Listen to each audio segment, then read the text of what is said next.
Look, when I teach, I have a program called the Groundswell Method Intensive. It's a 6-week program where I walk you through how to not only speak your truth, but use frameworks so that you could just be present with people and not be in your head about what you think you're supposed to say. And in that program, one of the things we look at is how do you find your people? How do you start to figure out where your people are at, where they're stuck in their life? And how do you begin to remember where you were stuck in those places? Because we don't need you to speak something that you haven't lived. We just want to know, like, are you safe? And how did you get through it? And if we trust you, believe you, then what happens is we are willing to show up again to your content.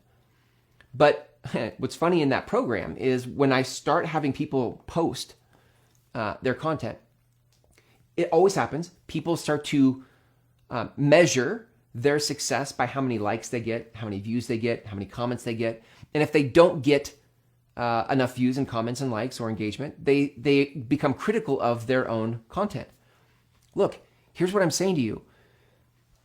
When you start to speak from your convictions and your truth, you no longer need the validation externally from other people saying, good job, way to go, like, I'm so proud of you. You don't need that. Because you know that you speaking from truth is going to help somebody. You just know that. You trust that. So here's the mindset I want to leave you with today, right? You got to trust in your lived experience. You got to trust in your lived experience and speak from that place as a messenger.